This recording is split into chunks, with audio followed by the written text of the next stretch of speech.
What's up mga lods? Today papakita ko lang sa inyo kung paano ko DIY yung pagkakabit ng handlebars, handle grips sa bar and side mirrors natin.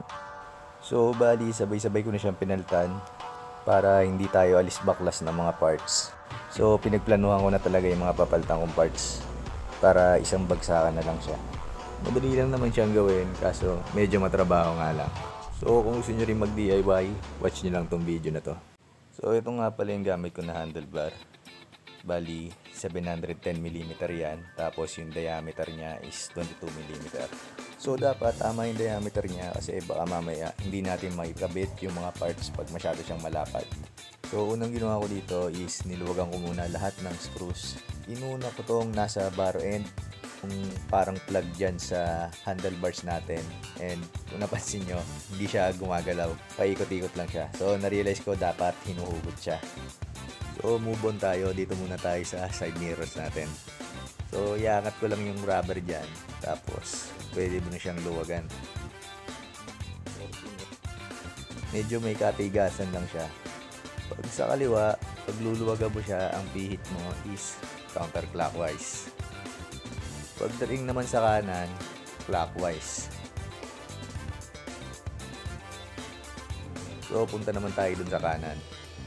So, mapansin nyo, yung pihit ko sa kanya is counterclockwise din. Kaso, may naiwan dyan. Although, natanggal ko siya. So, ayan o, may naiwan. Yung pihit niyan is clockwise dapat.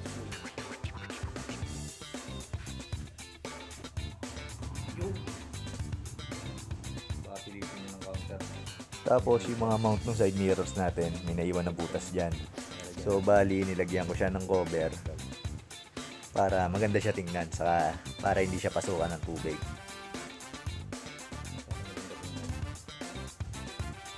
Tapos babaklasin ko na yung mount doon sa handlebar. Bali, 4 na screw lang naman yan. Bali, tinanggal ko muna siya para mailagay ko yung bagong handlebar natin, para lang masukat ko kung kakasya ba siya. And kung para hindi siya tatama dun sa gas tank natin. Kasi straight yung ilalagay kong handlebar. So medyo mababa siya, baka sumabit siya dun sa gas tank. So yan, lagyan ko lang ng basahan para hindi magasgasan yung speedometer natin. So ayan, may palatandaan naman dyan. So hindi ka na mawawala dyan. Kabit lang muna natin.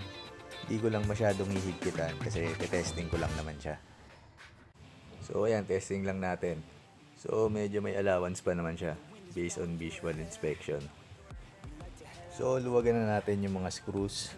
Yung binabaklas ko dyan is yung sa clutch lever. Iisa lang yung screw niya. Tapos naka through hole siya. Meaning kailangan tanggalin natin yung hand grip saka yung sa light switch natin bago natin siya mahugot. So next kung luluwagan is yung sa light switch natin. Dalawa yung screw niyan. So itabi nyo lang after nyo tanggalin. Tapos dito sa kanan na part, ang una kong tinanggal is yung throttle. Dalawa yung screw dyan. Again, itabi natin yung mga screw para hindi tayo magkawalaan.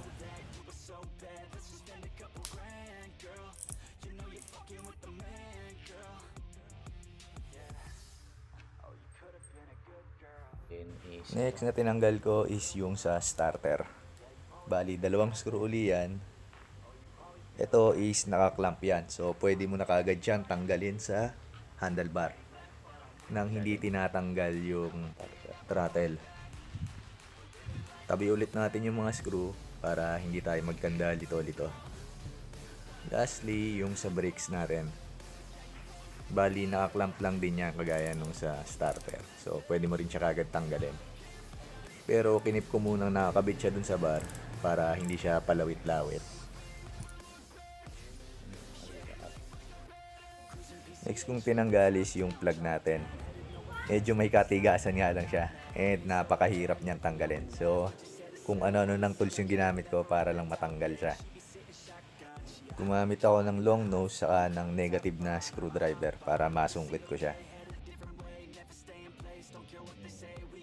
Next is yung handle grip. Ginamitan ko siya ng WD-40 para madulas. Medyo mahirap din siyang tanggalin. Kailangan mo siyang puwersahin. So ginamitan ko siya ng negative na screw para masungkit ko siya. Next ko tinanggal is yung starter saka yung brakes. Tapos itong throttle, through hole yan. So, uhugutin lang natin siya. Then yung sa clutch, maiksi yung linya niya. So, ang hinata ko is yung bar.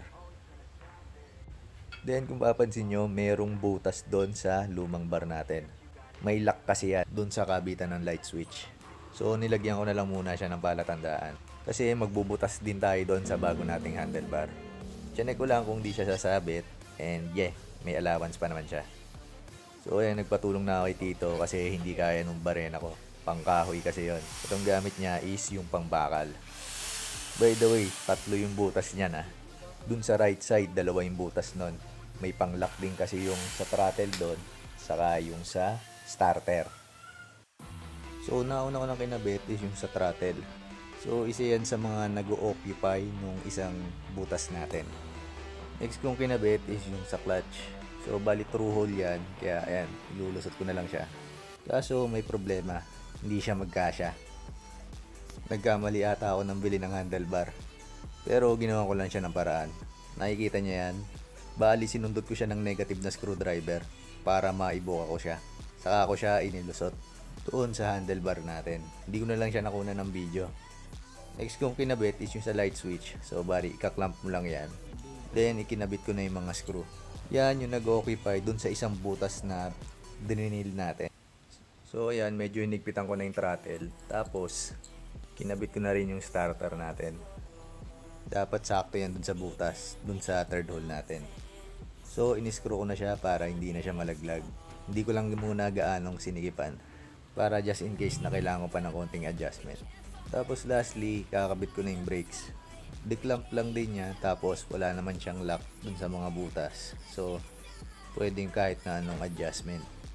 So ayan, testing lang. Kung hindi sumasabit, saka kung komportable ka. Tulad niya no, yung brakes oh. Medyo mataas siya. Kaya hindi ko siya muna masyadong sinikipan para ma-adjust ko pa siya. Then ikakabit ko na yung bagong handle grip. Medyo mahirap siya. So kung gaano siya kahirap hugutin, ganun din siya kahirap ipasok. Sheesh! Bali, ginawa ko, nilagyan ko siya ng sabon sa tubig para mas smooth yung pagpasok. O diba? Mas madali pag madulas. I know you know. Sa kabila, ganun din yung gagawin ko. Pero medyo mas mahirap lang siya kasi ang kapal ng throttle. Pero maipapasok mo rin yan. Konting pilit lang. Sagad mo be.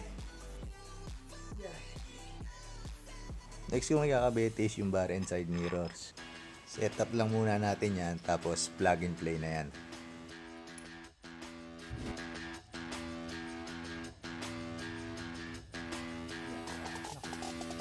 So huwag muna natin kahigpitan para may adjust muna natin later. Diyan na ako pumuesto para kita ko yung magiging itsura niya pag nagra-ride na ako. Nakita kong clear na yung view, and pwede nang higpitan.